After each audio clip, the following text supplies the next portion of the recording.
శ్రీమాత్రే నమః కూడా అమ్మవారి యొక్క ఆశీస్సులు ఉండాలని మనస్ఫూర్తిగా ఆ తల్లిని వేడుకుంటూ ఈరోజు కార్తీక మాసపు కథలలో 8వ అధ్యాయం గురించి తెలుసుకుందాం.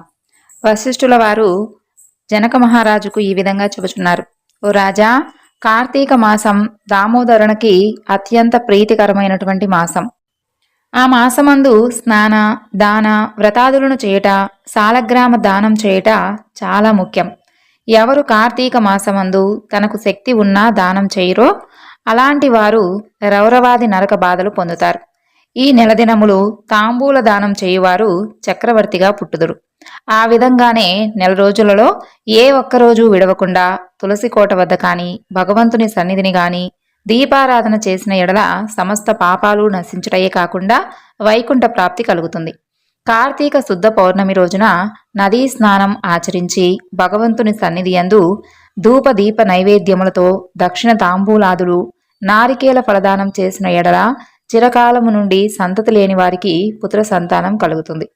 సంతానం ఉన్నవారు చేసినచో సంతాన నష్టం జరగదు. పుట్టిన బిడ్డలు చిరంజీవులై ఉందురు. ఈ మాసంలో ధ్వజస్తంభమునందు ఆకాశ దీపం నుంచిన వారు వైకుంఠమున సకల భోగములు అనుభవిస్తారు.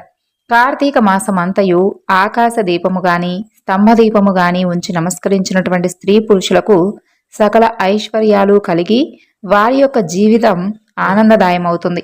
ఆకాశ దీపం పెట్టువారు శాలిధ్యానం కాని నువ్వులు కాని ప్రమిద అడుగున పోసి దీపం ఉంచవలను. దీపం పెట్టడానికి శక్తి ఉండి కూడా దీపం పెట్టని వారును లేక దీపం పెట్టువారిని పరిహాసమాడుచూ ఉండేవారు చుంచు జన్మ ఎత్తుదురు. ఇందులకు ఒక కథ ఉంది, చెప్పెదను వినుము. ఋషులలో అగ్రగణ్యుడు అనేటటువంటి పేరు పొందినటువంటి మాతంగ మహాముని ఒక చోట ఆశ్రమాన్ని ఏర్పరచుకొని దానికి దగ్గరలో ఒక విష్ణు మందిరాన్ని కూడా నిర్మించుకొని ప్రతి నిత్యం కూడా పూజలు చేస్తూ ఉండేవాడు. కార్తీక మాసంలో ఆ ఆశ్రమం చుట్టుపక్కల మునులు కూడా వచ్చి అక్కడ పూజలు చేస్తూ ఉండేవారు.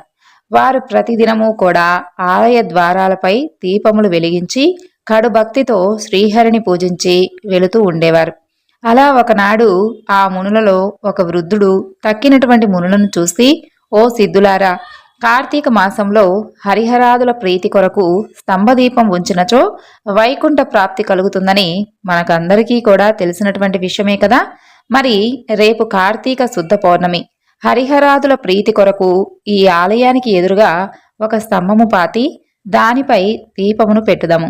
కాబట్టి మనమందరం కూడా అడవికి వెళ్ళి నిడుపాటి స్తంభం తోడుకొని వద్దాము అని రండి అని చెప్పి పలుకుతాడు. అందరూ కూడా అందుకు పరమానంద భరితులై అడవికి వెళ్ళి చిలువలు పలువలు లేనటువంటి ఒక చెట్టును మొదలంట నరికి దానిని తీసుకొని వచ్చి ఆలయంలో స్వామికి ఎదురుగా పాతుతారు. దానిపై శాలి ధాన్యముంచి ఆవు నేతితో నింపినటువంటి పాత్రను దానిపై పెట్టి అందు వత్తు వేసి దీపం వెలిగిస్తారు. పిమ్మట వారందరూ కూడా కూర్చొని పురాణ పఠనం చేయిచూ ఉండగా పెలపెలమనేటటువంటి ఒక శబ్దం వినిపిస్తుంది. వారందరూ కూడా అటు చూడగా వారు పాతినటువంటి స్తంభం ముక్కలై పడి దీపం ఆరిపోయి చెల్లా చెదురై పడి ఉంటుంది. ఆ దృశ్యం చూసిన వారందరూ కూడా ఆశ్చర్యంతో నిలబడి ఉంటారు. అంతలో ఆ స్తంభం నుండి ఒక పురుషుడు బయటకు వస్తాడు. వారు అతనిని చూసి, ఓయి, నీవెవరివి? నీవి స్తంభం నుండి ఏ విధంగా వచ్చితివి? నీ యొక్క వృత్తాంతం ఏమిటి అని ప్రశ్నించారు. అంతటా ఆ పురుషుడు వారందరికీ కూడా నమస్కరించి, పుణ్యాత్ములారా, నేను క్రిందటి జన్మమందు బ్రాహ్మణుడను, ఒక జమీందారుడను. నా పేరు ధనలోభుడు. నాకు చాలా ఐశ్వర్యం ఉండటం చేత మదాంధుడనై న్యాయ విచక్షణలు లేక ప్రవర్తించాను. దుర్బుద్ధులను అలవాటు చేసుకోవడం వలన వేదములు చదవక శ్రీహరిని పూజింపక దాన ధర్మాలు చేయక మెలిగితిని. నేను నా యొక్క పరివారంతో కూర్చుండి ఉన్నటువంటి సమయమున ఏ విప్రుడైనా సరే వచ్చి నన్ను ఆశ్రయించినను అతనిచే నా కాళ్ళు కడిగించి ఆ నీళ్లు నెత్తిమీద వేసుకోమని చెప్పి నానా దుర్భాషలాడి పంపిస్తూ ఉండేవాడిని. నేను ఉన్నతాసనంపై కూర్చుండి అతిథులను నేలపై కూర్చుండమని చెప్పేవాడిని. స్త్రీలను పసిపిల్లలను హీనంగా చూసేవాడిని. అందరూ కూడా నా చేష్టలకు భయపడేవారే కాని నన్నెవ్వరూ కూడా మందలింపలేకపోయారు. నేను చేసేటటువంటి పాపకార్యములకు అసలు హద్దు లేకుండా పోయేది. దాన ధర్మములు ఎట్టివో నాకసలు తెలియనే తెలియవు. ఇంతటి దుర్మార్గుడనై పాపినై అవసాన దశలో చనిపోయి ఘోరమైనటువంటి నరకములు అనుభవించి 1,00,000 జన్మములందు కుక్కనై 10,000 జన్మలు కాకినై 5,000 జన్మలు తొండనై 5,000 జన్మలు పేడ పురుగునై ఆ తరువాత వృక్ష జన్మమెత్తి కీకారణ్యమందుండి ఇక్కడ కూడా నేను చేసినటువంటి పాపములను పోగొట్టుకోలేకపోయాను. ఇన్నాళ్లకు మీ దయ వలన ఈ స్తంభముగా ఉన్నటువంటి నేను నరరూపమెత్తి జన్మాంతర జ్ఞానినైతిని. నాకున్నటువంటి కర్మలన్నీ కూడా మీకు తెలియజేశాను కదా, మరి నన్ను మన్నించమని చెప్పి వేడుకుంటాడు.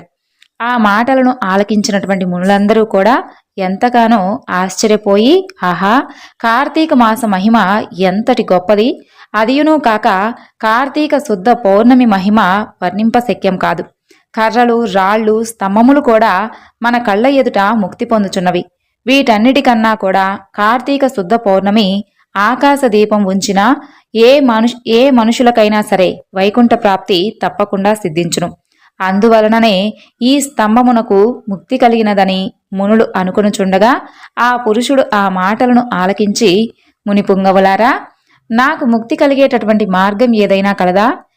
ఈ జగత్తున ఎటుల కర్మబంధం కలుగును, అది నశించుటెట్లా? నా ఈ సంశయము బాపుడని ప్రార్థించాడు. అక్కడ ఉన్నటువంటి మునీశ్వరులందరూ కూడా తమలో ఒకరైనటువంటి అంగీరస మునితో, స్వామి, మీరే అతనికి ఉన్నటువంటి సంశయం తీర్చగలిగినటువంటి సమర్థులు కాబట్టి మీరే వివరించండి అని కోరారు. అంతటా అంగీరస మహాముని ఈ విధంగా చెప్పుచున్నాడు. ఓ మునిశ్రేష్ఠులారా, ఓ ధనలోభి, నీకు కలిగినటువంటి సంశయంబులకు సమాధానం చెప్పుచున్నాను, శ్రద్ధగా వినుము. కర్మ వలన ఆత్మకు దేహధారణం సంభవించుచున్నది కాబట్టి శరీరోత్పత్తికి కర్మ కారణమవుచున్నది. శరీర ధారణం వలననే ఆత్మ కర్మను చేయును కనుక కర్మ చేయుటకు శరీరమే కారణమవుచున్నది. స్థూల సూక్ష్మ శరీర సంబంధం వలన ఆత్మకు కర్మ సంబంధం కలుగునని మొదట పరమేశ్వరుడు పార్వతీదేవికి వివరించెను. దానిని మీకు నేను వివరించుచున్నాను. ఆత్మ ఎనగా ఈ శరీరమును నహంకారముగా ఆవరించి వ్యవహరించుచు ఉన్నది అని అంగీరసుడు చెప్పగా, ఓ మునీంద్ర, నేనింతవరకు ఈ దేహమే ఆత్మయని భావించుచున్నాను కాబట్టి ఇంకను వివరంగా చెప్పబడినటువంటి వాక్యార్థ జ్ఞానమునకు పాదార్థ జ్ఞానం కారణమవుచుండును. కాబట్టి అహం బ్రహ్మ అనేటటువంటి వ్యాఖ్యార్థమును గురించి నాకు తెలియజేయండి అని ధనలోభుడు కోరెను. అప్పుడు ధనలోభునితో అంగీరసుడు ఈ విధంగా పలికెను. ఈ దేహం అంతఃకరణ వృత్తికి సాక్షియే. నేను, నాది అని చెప్పబడేటటువంటి జీవాత్మయే అహం అనేటటువంటి శబ్దం. సర్వాంతర్యామి అయి సచ్చిదానంద రూపమైనటువంటి పరమాత్మ ఈ శబ్దము ఆత్మకు ఉన్నటువంటి షడాతుల వలె శరీరానికి లేదు. ఆ ఆత్మ సచ్చిదానంద స్వరూపం. బుద్ధి, సాక్షి, జ్ఞానరూపి శరీరేంద్రియములు మొదలైన వాని వ్యాపారమునందు ప్రవర్తింపజేసి వానికంటే వేరుగా ఉన్నదై ఎల్లప్పుడూ కూడా ఒకే రీతిన ప్రకాశించుచూ ఉన్నదే ఆత్మ అనబడును. నేను అనున్నది శరీరేంద్రియాదులలో కూడా నామరూపంబుతో నుండి నశించుడయే కాకుండా ఇట్టి దేహమునకు స్థూల సూక్ష్మాకార శరీరములను మూడింటి యందును నేను, నాది అనేటటువంటి వ్యవహరించేటటువంటి ఈ ఆత్మ అని గ్రహించుకొనుము. ఇనుము సూదంటు రాయిని అంటిపెట్టుకుని తిరుగునటులా శరీర ఇంద్రియాలు దేనిని ఆశ్రయించి తిరుగుచుండునో అదే ఆత్మ. అట్లే అవి ఆత్మ వలన తమ పనిని చేయును. నిద్రలో శరీరేంద్రియాల యొక్క సంబంధం లేక గాఢ నిద్రపోయి మేల్కొన్న తర్వాత నేను సుఖనిద్రపోతుని, సుఖంగా ఉంది అని అనుకునేదే ఆత్మ. దీపము గాజు బుడ్డీలో ఉండి ఆ గాజును ప్రకాశింపజేయునట్లే ఆత్మ కూడా దేహేంద్రియాలను ప్రకాశింపచేయుచున్నది. ఆత్మ పరమాత్మ స్వరూపమవడం వలన దానికి దారాపుత్రాదులు ఇష్టమవుచున్నారు. అట్టి విశేష ప్రేమాస్పదమగు వస్తువేదో అది ఏ పరమాత్మ అని గ్రహించాలి. తత్వమసి మొదలైనటువంటి వ్యాఖ్యములందలి త్వం అనేటటువంటి పదమునకు కించిత్ జ్ఞాత్వాది శిష్టమందు జీవాత్మయని అర్థం. తట్ అనే పదమునకు సర్వజ్ఞ దిగుణాత్మ విశిష్టమైనటువంటి సచిదానంద స్వరూపమని అర్థం. తత్వమసి అనేది జీవాత్మ పరమాత్మల యొక్క ఏకత్వమును బోధిస్తూ ఉంటుంది. ఈ రీతిగా సర్వజ్ఞాత్వాది ధర్మములను వదిలివేయగా సచిదానంద రూపం ఒకటియే నిలుచును. అది ఏ ఆత్మ దేహ లక్షణములు ఉండుట. జన్మించుట, పెరుగుట, క్షీణించుట, చచ్చుట మొదలగు 6 భాగములు శరీరానికే గాని ఆత్మకు లేవు. జ్ఞానానంద స్వరూపమే పూర్ణత్వం గలది. వేదములలో దేనికి సర్వజ్ఞత్వము, ఉపదేశము, సంపూర్ణత్వము నిరూపించబడి ఉన్నదో అది ఏ ఆత్మ. ఒక కుండను చూసి అది మట్టితో చేసినదే అని ఏ విధంగా నీవు గ్రహిస్తావో అటులనే ఒక దేహాంతర్యామి అయినటువంటి జీవాత్మ పరమాత్మ అని తెలుసుకోవాలి. జీవులచే కర్మఫలమును అనుభవింపజేసేవాడు పరమేశ్వరుడని, జీవులు కర్మఫలం అనుభవిస్తున్నారని తెలుసుకోవాలి. అందువలన మానవుడు గుణ సంపత్తు గలవాడై గురుదక్షిణను నడిచి సంసార సంబంధమైనటువంటి ఆశలన్నీ కూడా విడిచి విముక్తి పొందవలను. మంచి పనులు తలచిన చిత్తశుద్ధియు దాని వలన భక్తి, జ్ఞాన వైరాగ్యములు కలిగి ముక్తి పొందును. అందువలన సత్కర్మానుష్ఠానము చేయవలను. మంచి పనులు చేసినా గాని ముక్తి లభించదు అని అంగీరసుడు చెప్పగా ధనలోభుడు నమస్కరించి ఇలా అనెను: ఓ మునివర్య, మీ యొక్క దర్శనం వలన నేను ధన్యుడనైతిని. సంశయములు తీరునట్లు జ్ఞానోపదేశం చేశారు. నేటి నుండి నేను మీకు శిక్షుడనైతిని. తండ్రి, గురువు, అన్న, దైవం సమస్తం కూడా మీరే. ఇక నా యొక్క పూర్వపుణ్య ఫలితముల వల్లనే మీబోటి పుణ్యపురుషుల యొక్క సాంగత్యం నాకు లభించింది. లేనిచో నేను మహాపాపినై మహారణ్యములో ఒక ముద్దుబారినటువంటి చెట్టునై ఉండగా తమ యొక్క కృప వలననే నాకు మోక్షం కలిగింది కదా.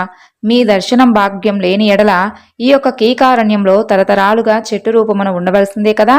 అట్టి నేనెక్కడా? మీ యొక్క దర్శన భాగ్యం ఎక్కడా? నాకు సద్గతి ఎక్కడా? పుణ్య ఫలదాయకమైనటువంటి ఈ కార్తీక మాసం ఎక్కడా? పాపాత్ముడైనటువంటి నేనెక్కడా? ఈ యొక్క విష్ణాలయం యందు నేను ప్రవేశించుట ఎక్కడా? ఇవన్నీ కూడా దైవీకమైనటువంటి ఘటనలు తప్ప మరొకటి కానే కావు. కాబట్టి నన్ను తమ యొక్క శిక్షణగా పరిగ్రహించి సత్కర్మలను మానవుడు ఏ విధంగా అనుసరించవలయనో దాని యొక్క ఫలం ఎట్టిదో విశదీకరింపమని ప్రార్థించెను.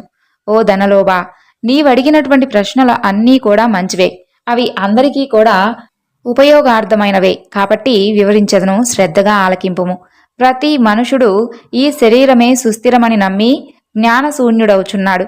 ఈ భేదం శరీరానికే కాని ఆత్మకు లేదు. అట్టి ఆత్మజ్ఞానం కలుగుటకే సత్కర్మలు చేయవలనని సకల శాస్త్రాలు కూడా ఘోషిస్తూ ఉన్నాయి. సత్కర్మను ఆచరించి వాటి ఫలం పరమేశ్వరార్పితమనొచ్చినటువంటి జ్ఞానం కలుగుతుంది. మానవుడే ఏ జాతివాడో ఎటువంటి కర్మలు ఆచరించవలనో తెలుసుకొని అటువంటివి తప్పకుండా ఆచరించవలను.